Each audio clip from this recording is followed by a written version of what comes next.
Assalamualaikum warahmatullahi wabarakatuh. Selamat siang semuanya. Semoga kita semua selalu ada dalam keadaan sehat walafiat dan selalu ada dalam lindungan Allah Subhanahu wa taala. Amin. Alhamdulillah.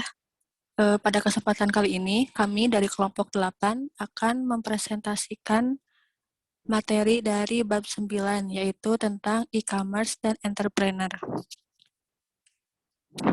Di sini kita beranggotakan 3 orang. Yang pertama ada Nita Lismawanti, kemudian ada Zuni Magfiroh, dan saya sendiri Vira Faridatus Solihah. Materi yang disampaikan di sini terdapat 6 poin.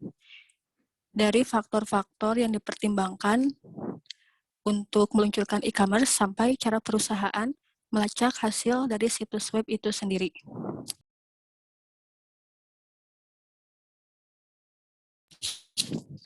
Tentang e-commerce. Jadi sebelum kita membahas langsung ke materi, di sini saya akan menyampaikan sedikit tentang sejarah web itu sendiri. Website pertama kali ditemukan oleh Sir Timothy John Tim Berners-Lee. Waktu itu pada tahun 1991 website terhubung dengan jaringan.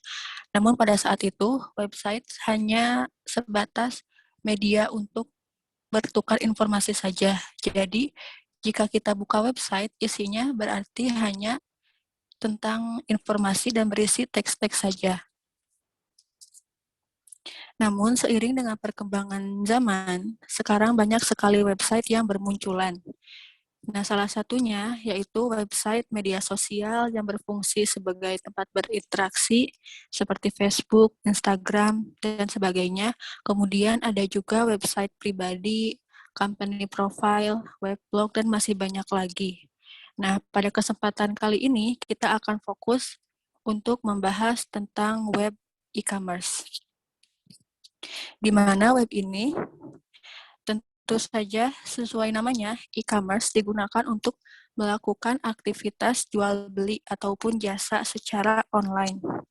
Ada beberapa jenis e-commerce yang ada, namun yang paling terkenal yaitu e-commerce yang marketplace. E-commerce marketplace itu seperti yang sudah kita ketahui, ada Shopee, kemudian ada Tokped, atau Tokopedia, Lazada, dan lain sebagainya. Nah, di sini ada beberapa keuntungan jika kita melibatkan e-commerce pada bisnis kita. Yang pertama itu, e-commerce menciptakan hal baru dalam berbisnis. Kalau dulu kita belanja seringnya ke toko offline, ke pasar, ke toko-toko, langsung melihat barangnya, namun sekarang dengan adanya e-commerce, kita bisa membeli barang tanpa kita harus datang langsung ke tokonya. Kemudian di dalam buku tersebut dijelaskan bahwa jika suatu perusahaan mengabaikan internet, berarti perusahaan itu sedang dalam resiko karena sekarang perkembangan zaman sangat pesat dan dikhawatirkan jika perusahaan tersebut tidak melibatkan e-commerce, maka perusahaan tersebut penjualannya akan menurun. Contohnya itu pada pemasaran telepon putar. Kemudian yang kedua, e-commerce itu mempermudah penjual dan pembeli dalam bertransaksi. Itu sangat jelas, penjual dimudahkan dalam segi biaya, contoh sederhananya, dan pembeli tidak harus jauh-jauh untuk membeli barang tersebut. Kemudian yang ketiga itu hubungan antara bisnis offline dan online itu berjalan searah. Misal kita sudah buka toko online. Biasanya kan tipe konsumen itu berbeda-beda. Ada yang dia lebih suka belanja online dan ada juga yang lebih suka belanja offline. Nah, biasanya yang online dia itu berusaha meyakinkan untuk membeli produk berdasarkan review yang sudah ada di toko tersebut. Kemudian kan ada juga pembeli yang ingin melihat langsung barangnya, biasanya mereka akan lebih menanyakan keberadaan tentang toko offline kita. Slide selanjutnya. Di sini terdapat grafik penjualan yang dilakukan pengusaha di web. Grafik ini menunjukkan laporan bahwa ternyata e-commerce dari tahun ke tahun itu penggunanya terus meningkat. Dapat kita lihat di sini, dari tahun 2012 sampai 2018 selalu mengalami kemajuan. Dan bahkan pada studi Nielsen tentang tren e-commerce menyebutkan bahwa terdapat 84% pengguna internet yang melakukan pembelian dan melakukan penjualan di e-commerce. Slide selanjutnya. Kita mulai membahas ke inti materi. Materi pertama yaitu ada faktor-faktor yang harus dipertimbangkan sebelum kita meluncurkan e-commerce atau kita terjun ke dalam dunia perdagangan online.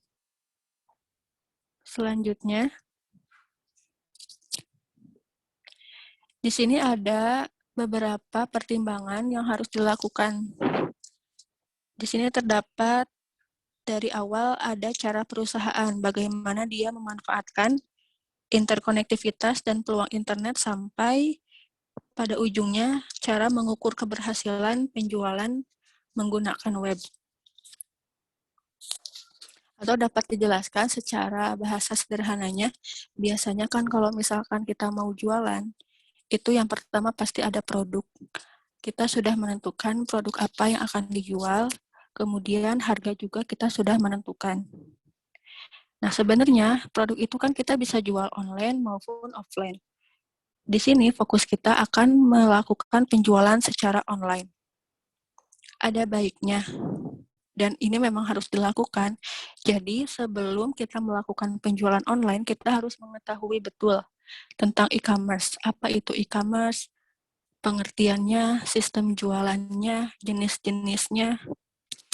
Tadi kan sesuai yang sudah dijelaskan, salah satu e-commerce itu ada yang marketplace, di mana marketplace ini terdiri dari beberapa jenis juga, seperti Shopee dan Tokped. Kemudian di sini, sebelum kita memilih salah satu e-commerce yang akan dijalankan, ada baiknya dulu kita mengenal karakteristik dari masing-masing marketplace tersebut, kekurangan dan kelebihannya. Misal, perbedaan antara Shopee dan Tokopedia. Tadi kan kita udah punya produk untuk dijual. Nah, sekarang kita harus mengenal beberapa karakteristik. Salah satu contohnya itu misal kalau Shopee, dia tuh lebih mengarah ke produk kecantikan, kemudian barang-barang lucu, dan barang-barang yang lagi tren. Dia target pasarnya biasanya untuk wanita jika marketplace-nya Shopee. Kemudian jika Tokopedia, dia lebih mengarah ke barang-barang yang berat, seperti alat olahraga, kemudian kebutuhan rumah tangga, gadget, dan lain-lain. Tokopedia ini cenderung target pasarnya adalah laki-laki. Jadi sebelum kita menentukan marketplace, sebaiknya kita mengenal dulu karakteristik dan kelebihan berikut kekurangannya. Kemudian setelah kita pilih, misalkan kita pilih Shopee, kita juga harus memikirkan tentang bagaimana desain toko kita, kemudian upload produk yang akan kita jual, tentang caption-nya, keterangan, kita harus mempertimbangkan semua hal tersebut agar dapat menarik konsumen untuk datang ke toko kita. Kemudian jika produknya itu sudah ada di etalase, langkah selanjutnya yaitu ada pertanyaan siapakah yang akan membeli produk kita. Di sini kita perlu melakukan promosi. Misalnya jika di Shopee kita bisa memakai iklan di Shopee, kemudian bisa juga kita menggunakan media perantara seperti Facebook atau medsos lainnya yang nanti kita bisa mengarahkan dari medsos tersebut ke marketplace atau ke toko kita. Atau misalkan jika kita cukup dana, ada anggaran khusus untuk promosi, kita bisa mencoba untuk memakai jasa selebgram dan lain-lain. Selanjutnya kan setelah kita mempromosikan toko kita, nanti ada konsumen yang datang. Dari situ kita harus memikirkan kembali bagaimana cara kita berinteraksi dengan konsumen kita. Bagaimana agar konsumen tersebut bisa menjadi pelanggan dan kemudian konsumen tersebut betah untuk berbelanja di toko kita. Poin terakhir yaitu cara mengukur keberhasilan penjualan. Di marketplace Shopee sendiri, kita sudah sangat dimudahkan untuk melihat keberhasilan penjualan kita karena di Shopee nanti akan ada fitur bagaimana performa penjualan kita, penjualan toko kita di seminggu terakhir atau sebulan terakhir. Slide selanjutnya yaitu tentang 10 mitos tentang e-commerce. Selanjutnya,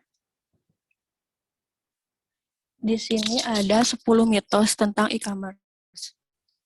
Kita akan bahas dari 5 poin di sisi kiri. Jika kita lihat di sini poin 1, kemudian poin 2, 3, dan 5, itu pembahasannya hampir sama.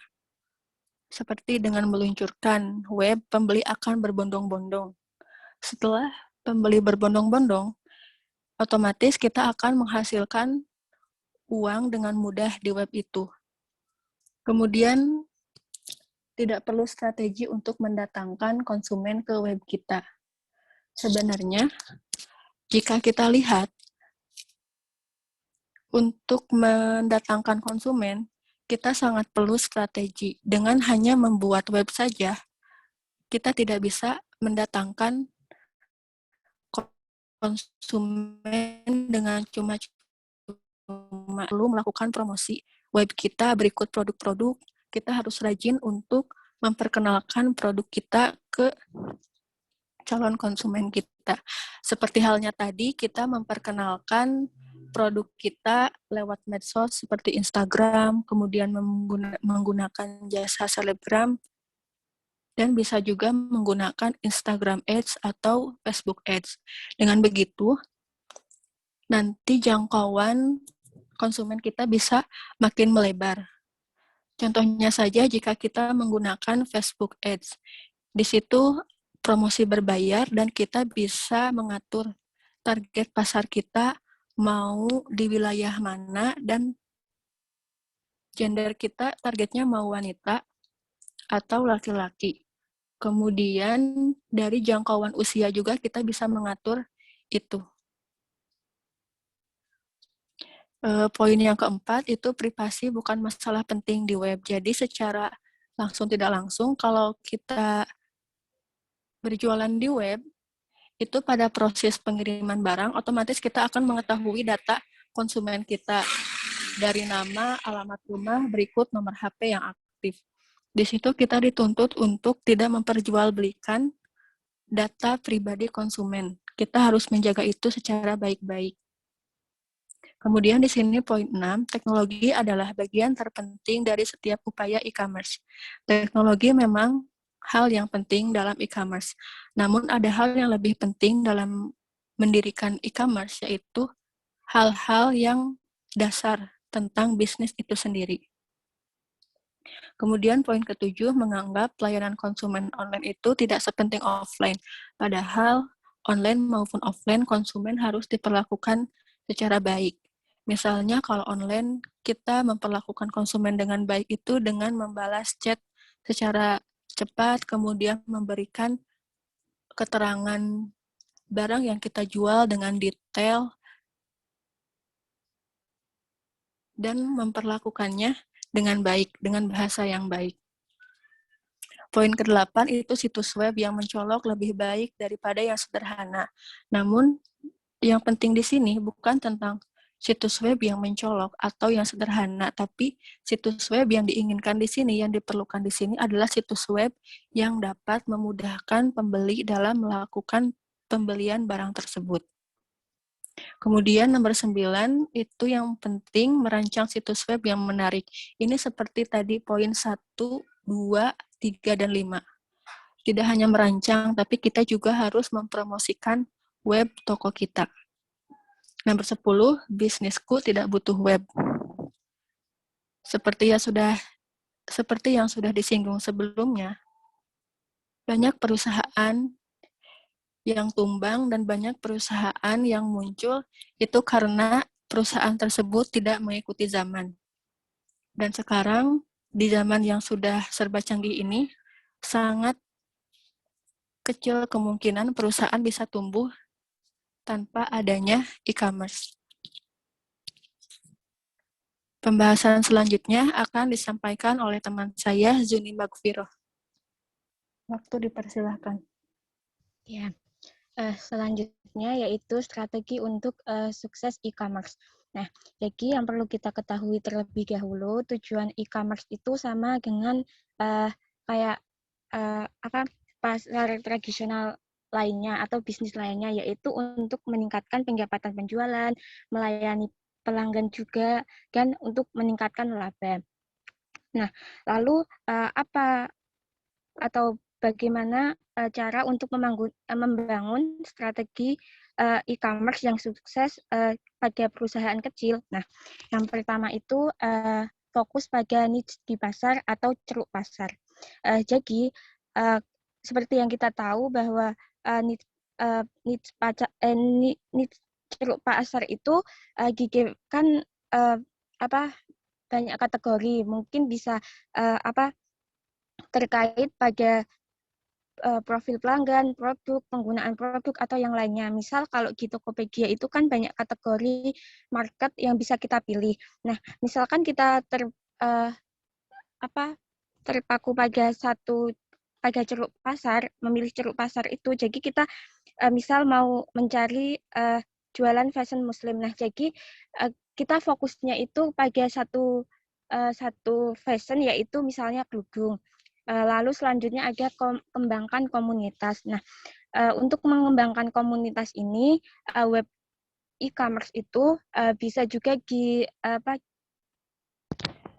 disambungkan pada media sosial. Misalnya pada Shopee itu nanti bisa menyambung ke IG. Nah, ini di situs web itu kan memungkinkan pengunjung untuk berbagi konten atau mudahnya itu antara penjual dan pembeli itu bisa saling melakukan interaksi. Nah, jadi dengan menambah opsi login ke website itu ke media sosial itu, jadi memungkinkan untuk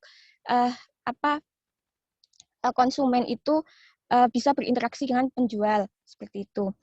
Lalu selanjutnya itu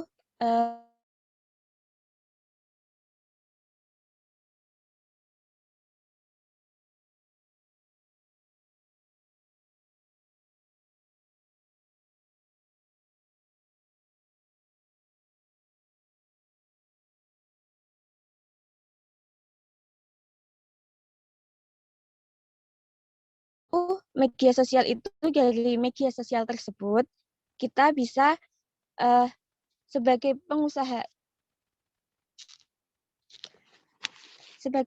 itu kita bisa untuk baca komentar, ulasan, baik komentar positif atau negatif yang disampaikan oleh konsumen seperti itu. Lalu yang keempat itu menarik pengunjung dengan memberikan gratisan. Nah, kalau di Shopee misalnya itu kan ada gratis ongkir. Nah, dengan begitu, dengan adanya gratis ongkir ini, maka konsumen itu akan berbondong-bondong untuk membeli produk tersebut. Lalu menjual pengalaman. Nah, jual pengalaman ini kan kalau e-commerce kan tidak saling tatap muka. Nah, dengan begitu kita itu bisa menciptakan pengalaman belanja online yang menarik dan menyenangkan dari yang offline Terus kita ambillah pengalaman itu.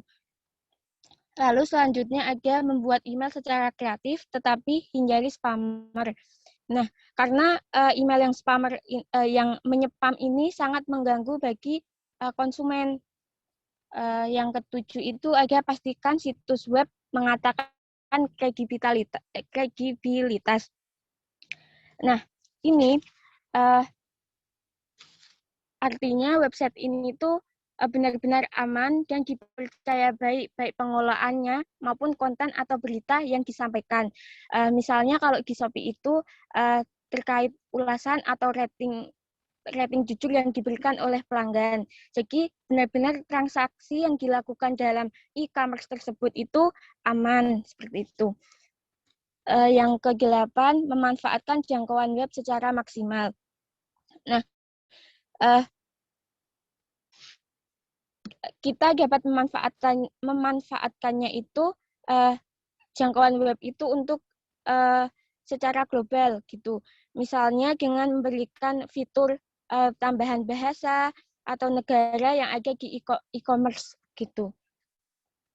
Lalu ada ke-9 itu promosikan situs web secara online dan offline.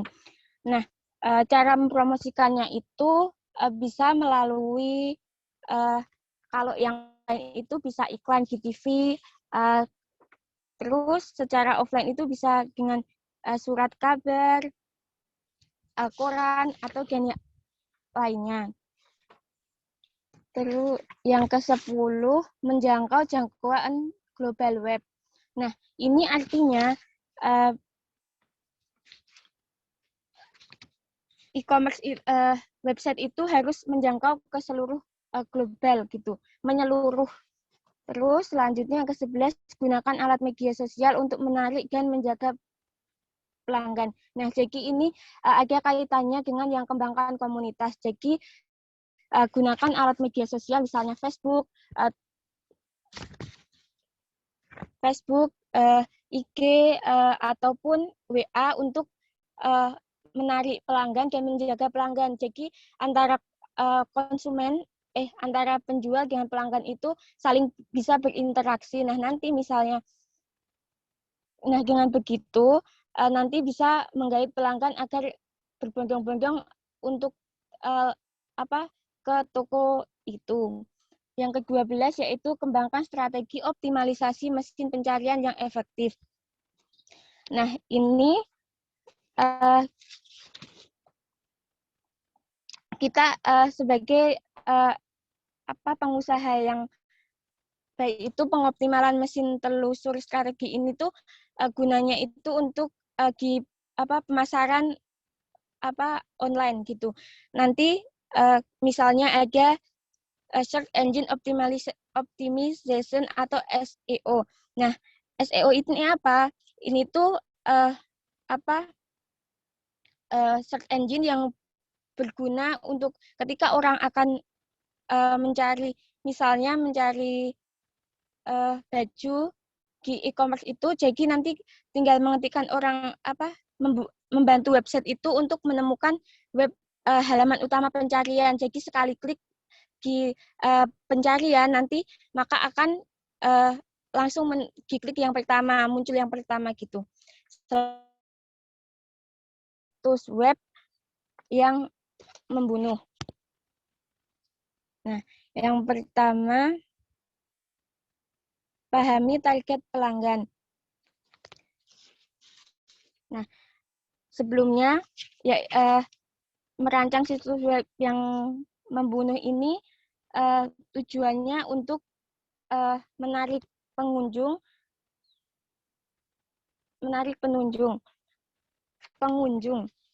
Yang pertama, pahami target pelanggan. Jadi sebagai pengusaha itu sebelum meluncurkan desain situs di website, mereka itu harus paham dulu target pelanggan itu seperti apa.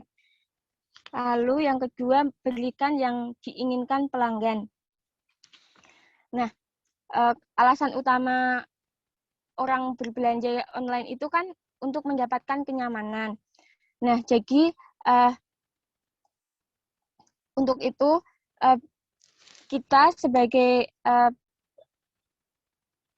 pengusaha atau produsennya itu harus bisa memberikan kenyamanan bagi para konsumen. Misalnya dengan di e-commerce itu menambahkan deskripsi produk yang sederhana, rinci, dan intinya memberikan detail produk atau detail produk yang bisa menarik bagi pelanggan.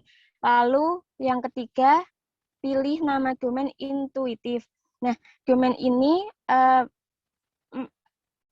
menggambarkan perusahaan itu terdaftar gitu. Nah, nama domain itu jika bisa itu yang pendek, mudah dieja, lalu menunjukkan nama bisnis atau perusahaan. Misalnya, lalu juga yang perlu diingat itu mudah diingat. Lazada.co.id, tokopedia.com, atau Shopee, lalu www.jklu.com gitu. Selanjutnya, yang keempat, buat website yang mudah dinavigasi. Nah, navigasi ini kan nanti gunanya itu untuk memilih satu situs web itu jadi bagi para konsumen itu nanti memudahkan, bisa langsung tap-tap gitu. Terus ada tawarkan saran produk terkait. Jadi memberi pelanggan itu kemampuan untuk memberi pelanggan kemampuan untuk membuat daftar keinginan produk dan layanan yang diinginkan. Nanti gunanya ini untuk meningkatkan visibilitas online. Nah, cara ini bisa ditawarkan melalui media sosial itu. Lalu yang keenam, tambahkan kemampuan daftar keinginan. Jadi juga selain memberikan peringkat dan ulasan pelanggan, nah itu juga kita tuh bisa menambahkan fitur daftar keinginan gitu. Jadi misalnya kalau di Shopee itu kayak misalnya kita belum mau beli, tapi kita bisa menambahkan di daftar keinginan dulu, masukkan keranjang terlebih dahulu sebelum di check out kayak gitu. Terus buat pusat IG hadiah.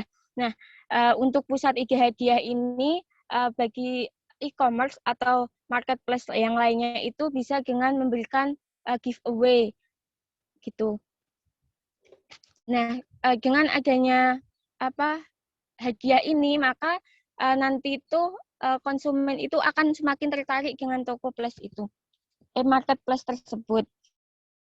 8, berikan peringkat dan ulasan pelanggan. Nah, seperti yang tadi dijelaskan bahwa peringkat dan ulasan pelanggan ini sangat penting gitu. Jadi memberikan bahwa marketplace itu aman. Yang ke-9, gunakan video online. Nah, gunanya video online ini untuk menarik para konsumen terkait produk. Yang ke-10, bangun loyalitas dengan memberikan pelanggan online alasan untuk kembali. Yang ke-11, bangun hyperlink dengan bisnis lain lebih utama yang menjual produk atau layanan yang menyelesaikan. Lalu yang ke-12 itu sertakan email, alamat fisik, dan nomor telepon. Jadi kalau di Shopee itu kan nanti sebelum ada pengiriman itu kalau bagi pemilik e-commerce Shopee itu kan nanti pasti mencantumkan email, alamat, dan nomor telepon yang bisa dihubungi. Yang ke-13, berikan pelanggan kemudahan untuk melacak pesanan online. Itu yang ke-14, berikan pelanggan online penawaran khusus. Misalnya kayak adanya diskon kayak gitu. Terus ke-15, gunakan kekuatan sosial media. Tadi gunanya itu untuk membangun komunitas. Ikuti desain sederhana. Sebagai pengusaha pasti kan kita butuh desain yang bagus untuk menggait konsumen. Nah, jadi ikuti desain meskipun sederhana seperti itu. Yang ke-17 buat proses pembayaran yang sederhana. Nah, pembayaran yang sederhana ini sehingga memudahkan para pelanggan. Kalau misal di Lazada itu ketika untuk membayar itu kan selain transfer bisa juga menggunakan Dana, atau kalau di Shopee itu selain adanya Shopee, terus bisa juga lewat Indomaret, Alfamart, atau transfer lewat M-Banking atau bank. Yang ke-18 ini sama menyediakan opsi layanan ganja ini yang termasuk pembayaran. Yang ke-19 memastikan bahwa transaksi aman. Seperti yang tadi dijelaskan bahwa strategi untuk e-commerce yang sukses itu bahwa memastikan bahwa e-commerce itu bisa dibilang kredibilitas, jadi transaksinya itu aman, ada jaminannya.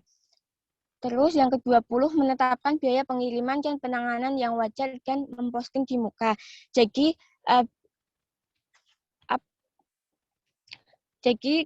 sebagai pihak marketplace, pemilik marketplace itu memberikan biaya pengiriman yang wajar dan penanganan produk itu lalu memberikan bukti seperti itu. Selanjutnya akan dijelaskan oleh Mbak Nita.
Ya, kemudian cara pengusaha melacak hasil dari situs web mereka.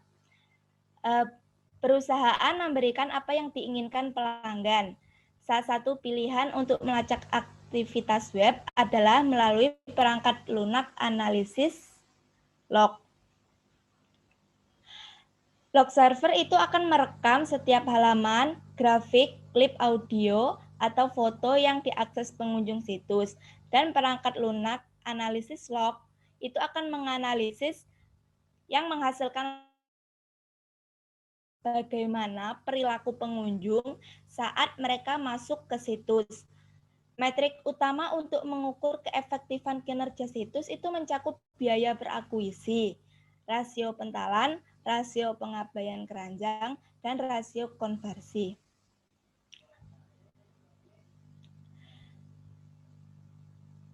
Analisis web adalah sebuah alat yang mengukur kemampuan situs web yang menarik pelanggan dan menghasilkan penjualan yang membuat pelanggan akan datang kembali. Google Analytics itu adalah sistem web yang paling populer yang ada di pasar.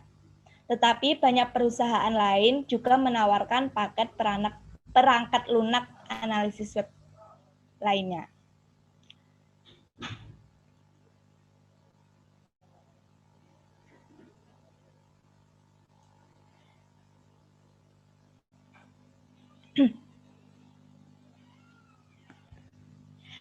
Metrik perdagangan itu adalah sebuah analitik dasar seperti pendapatan penjualan yang dihasilkan dan jumlah item yang terjual dan penjual dan ataupun yang bukan penjual.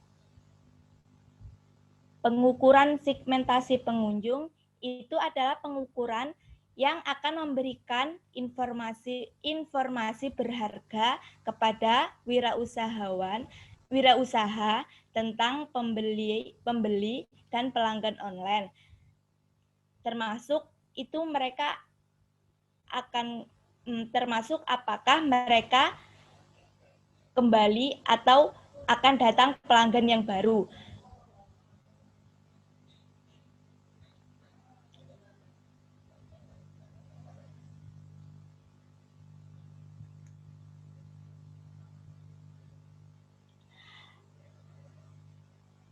Laporan konten. Laporan konten ini adalah informasi yang memberitahu pengusaha produk mana yang akan lebih dicari oleh pelanggan dan halaman mana yang paling sering oleh pelanggan lihat dan yang mana yang jarang dilihat.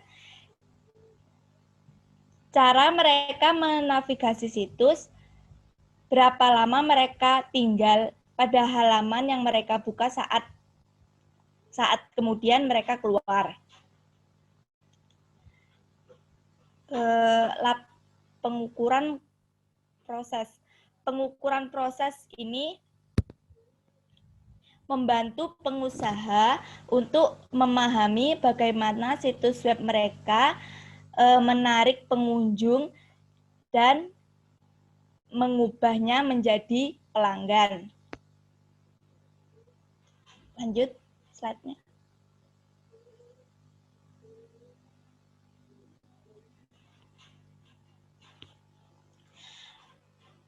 Ukuran umum lainnya dari kinerja situs web yaitu biaya per akuisisi. Biaya per akuisisi adalah biaya yang dikeluarkan oleh perusahaan untuk menghasilkan setiap pembelian atau pendaftaran pelanggan. Tingkat bouncing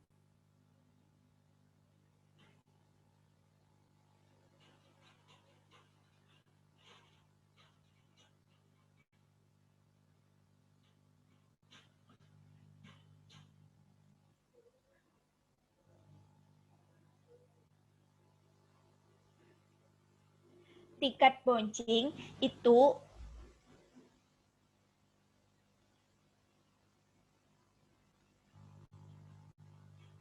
adalah biaya yang dikeluarkan perusahaan untuk menghasilkan setiap pembelian atau pendaftaran pelanggan. Tingkat konversi itu adalah proporsi pengunjung situs yang benar-benar melakukan pembelian. Ini adalah salah satu ukuran terpenting kesuksesan web dan dihitung sebagai tingkat konversi.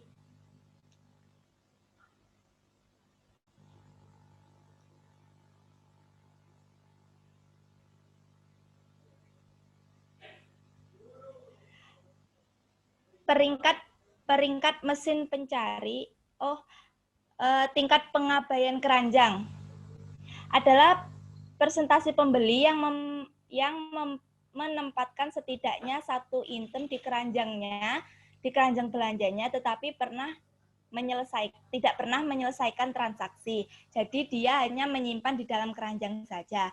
Peringkat mesin pencari itu menunjukkan peringkat situs web perusahaan di halaman hasil mesin pencari. Nah, lanjut.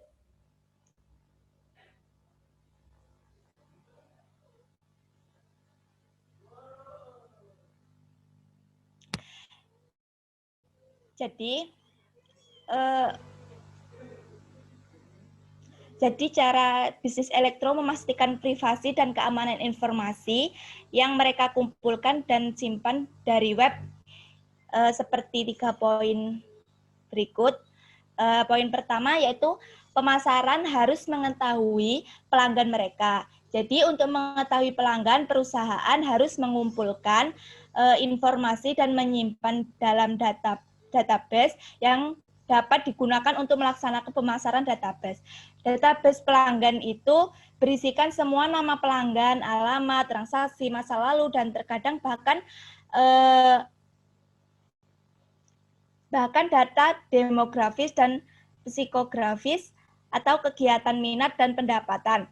Jika dimanfaatkan secara maksimal, informasi ini dapat memberikan banyak keuntungan. Untuk 2 poin mengembangkan kebijakan privasi perusahaan untuk informasi yang Anda kumpulkan dan pemasaran kebijakan privasi perusahaan, Anda secara jelas di situs web ini banyak pelanggan itu tidak mempercayai web.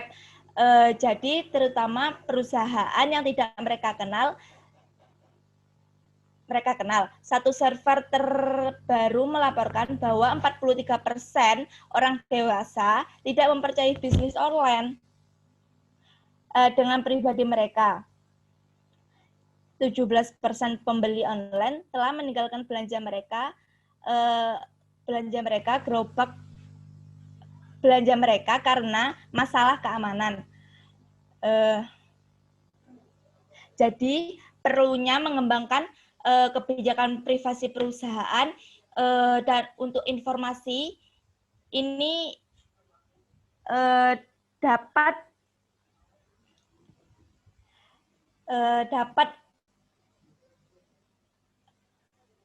membangun kepercayaan untuk jadi mengembangkan kebijakan privasi perusahaan itu dapat membangun kepercayaan terhadap pelanggan.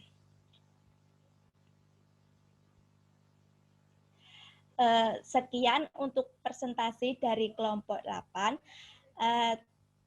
Terima kasih atas perhatiannya. Apabila kurang lebihnya mohon dimaklumi dan mohon maaf. Terima kasih.